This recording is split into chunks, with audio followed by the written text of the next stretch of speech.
C'est l'histoire d'un mec qui a pas de parents, qui vit sous un escalier et que personne ne respecte. S'il avait été dans un Disney, il aurait fini par se taper un prince, mais manque de cul, c'est pas un Disney. Harry Potter, de son vrai nom Harold le crapoteur, vit chez son oncle et sa tante, qui le traitent convenablement. D'accord, il vit sous un escalier, mais ils l'ont amené au zoo quand même, c'est pas rien. Au zoo, il arrive à faire passer son cousin dans la cage aux reptiles. En même temps, qui a jamais rêvé de faire pareil avec son petit cousin quand il lui casse les couilles pour jouer à Fortnite. Après ça, Harry il tape à discute au serpent. Tu sais, être un serpent c'est chaud. Ah ouais? La masturbation déjà. Ouais, j'imagine. Puis mon ventre c'est ma tête et ma tête c'est ma queue. Ouais, nous aussi on pense avec notre queue. Nani? Ensuite, juste avant ses 11 ans, il reçoit une lettre de Poudlard. Son oncle il la confisque, mais il avait pas pensé à installer une boîte anti-spam. Du coup, ils reçoivent masse de pubs pour agrandir la taille de leur pénis. Un jour, t'as un clodo avec un parapluie rose qui débarque et qui dit...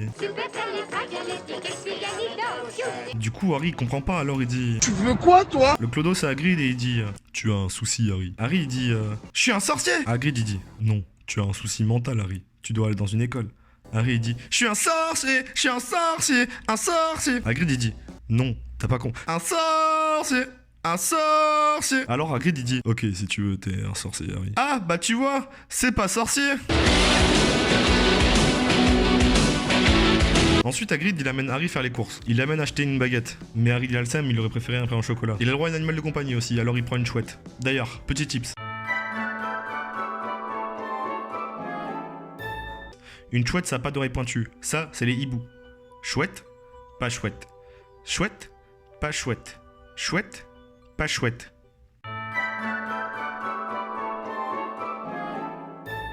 Harry prend donc un train en direction de Poudlard. Une école spécialisée, comme a dit Hagrid. Durant le voyage, il rencontre Ron, il est roux. Direct, ils deviennent amis, aussi proches que mon ex et mon meilleur pote. Il fait aussi la rencontre de Hermione Granger.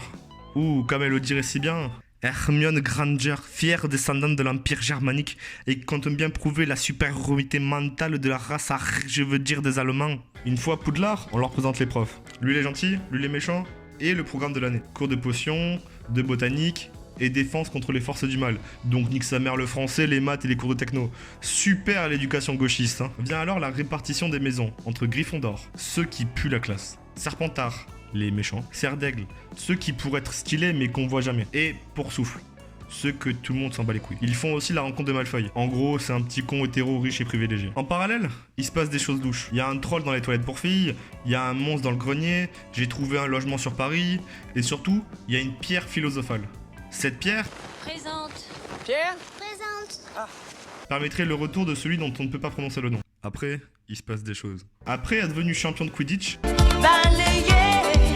Harry, Hermione et Ron cherchent la pierre philosophale, mais aussi cherchent à démasquer Voldemort. Et ils soupçonnent Rogue, qui n'arrête pas de leur casser les couilles, comme ta meuf quand tu veux pas lui faire de papouille. Ce que j'obtiens quand j'ajoute de la racine d'asphodèle en poudre à une infusion d'armoise? Je ne sais pas, monsieur. Alors, combien font 8-2? Je ne sais pas, monsieur. Mais t'es con en fait? Je ne sais pas, monsieur. Et si je te demandais de me toucher la baguette?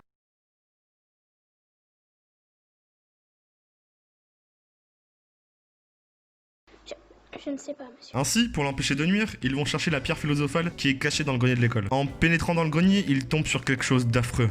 Les dents de Didier Deschamps. Ah, et il y a Touffu aussi, un chien à 3 têtes. Au bout de plusieurs épreuves, qui voient le sacrifice de Ron... Ron, non! Tu n'es plus roux! Si. Ah ouais? Harry se retrouve devant le professeur Quirrell. Le gentil. Celui-ci enlève son turban et en fait, il les chauve! Ah, il y a Voldemort qui squatte l'arrière de sa tête aussi. Mais tranquille, avec les prix des loyers sur Paris, je comprends. À la fin, les gentils, ils gagnent. Voldemort n'est pas élu, Harold le crapoteur finit par comprendre comment tirer, Ron passe l'été à arpenter les routes de campagne, et Hermione passe l'été derrière un four à cuisiner des jésuites. Le gâteau. Ah, et... Ce que j'obtiens quand j'ajoute de la racine d'asphodèle en poudre à une infusion d'armoise?